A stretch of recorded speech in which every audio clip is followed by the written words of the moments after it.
The rise of the strongest, the best Alvanhof. You see, Kazlac was never mine to rule. It was never my birthright, not by decree, and not by the favor of my own parents, who themselves seized the throne with steel and silver and left their firstborn bask in its glory. No, I was seventh, the third oldest son, a name to be written in the margins of history. Think how infuriating, the verge of greatness, yet a footnote in the legacy of kings. And that wasn't good enough, one could say. You see, they gave me an adventurers guild, the same one that my ancestors, well, my parents and the ones before them had created, built up from the very ground. It was almost its own kingdom of wanderers and mercenaries. They gave me it, as if that would ever sate my ambition. But a guild is not a throne. A guild is a tool. One I knew how to use, one could say. Sycharis sat across me, horns casting long shadows in the candlelight. A devil-blooded tiefling. One well versed in the underbelly of the capital. He knew which hands to shake, which throat to slit, and most importantly, which secrets to uncover. Kazlac loves a ruler who seems untouchable, he said, swirling his wine, but fears what it cannot see. Oh boy, was he right. And so I vanished from the court, ensuring the city itself belonged to me long before I ever took the throne. The royal library was vast, filled with knowledge stolen from civilization, long ago buried by the sands of time or something. At least that was what the librarian said. Well, that's besides the point.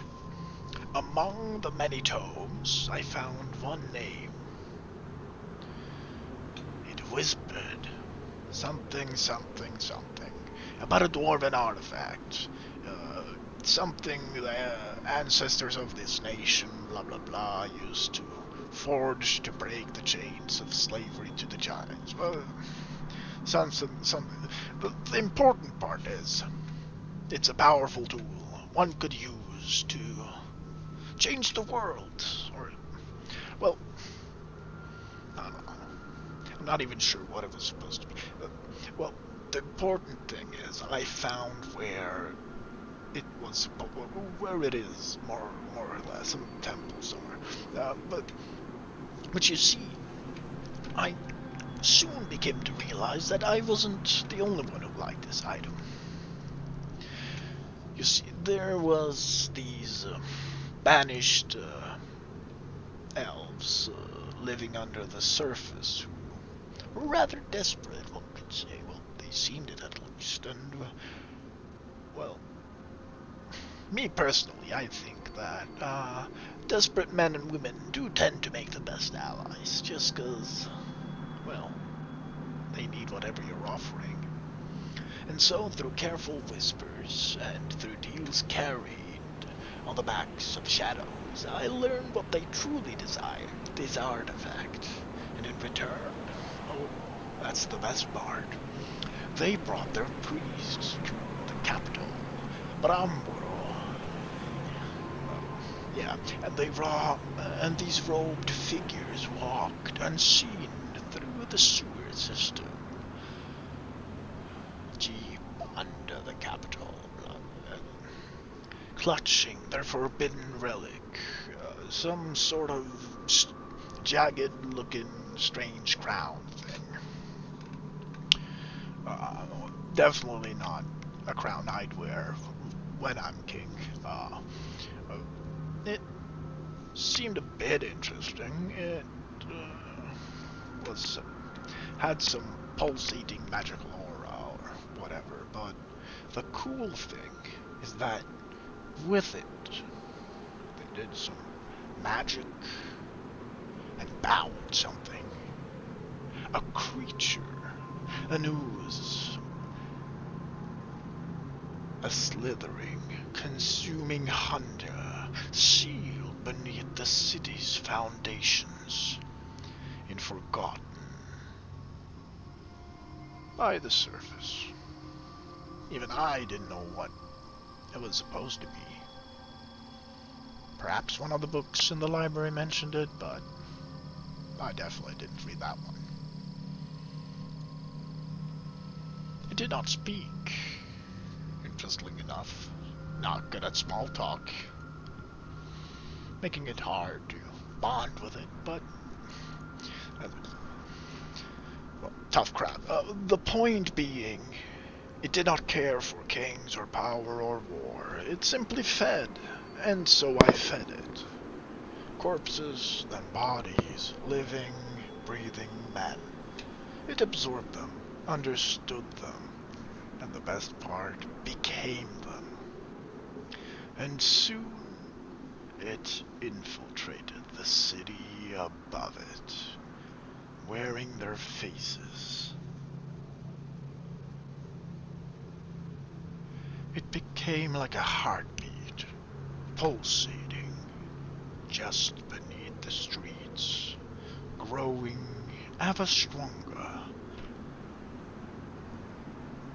And then the final parts of my plan could flourish.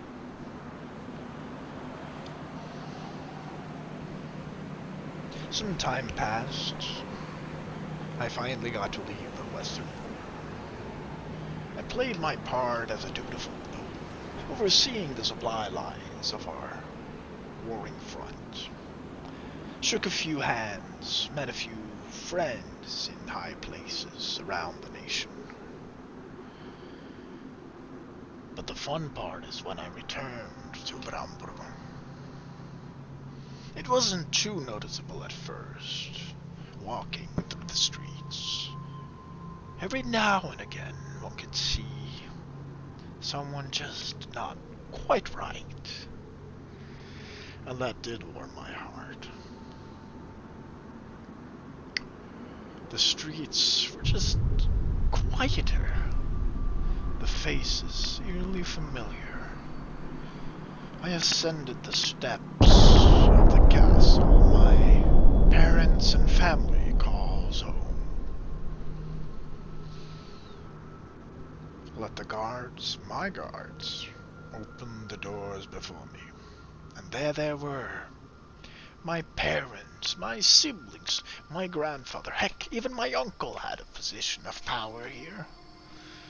Every useless piece of, well, newly appointed royal blood, one could say, stood between me and my birthright. They welcomed me home, and yet I saw what they had become. Their eyes too still, their hands too smooth, their voices a perfect echo of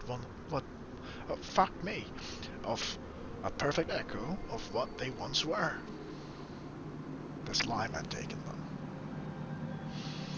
drawn them into its depths, and in its place, it had left copies. Perfect imitations molded from their very essence, carrying their knowledge, their memories. I stepped forward. My father smiled. My mother sighed in relief. My elder brother clasped my shoulder, speaking my name as though we were still the man. Speaking my name as though he were still the man who had once scorned me. They believed them real, but I knew the truth. The castle was already mine, the throne already empty, and so I sat, and I smiled. You see, Kazlac was never mine to rule, but now it is. And soon the world will be too.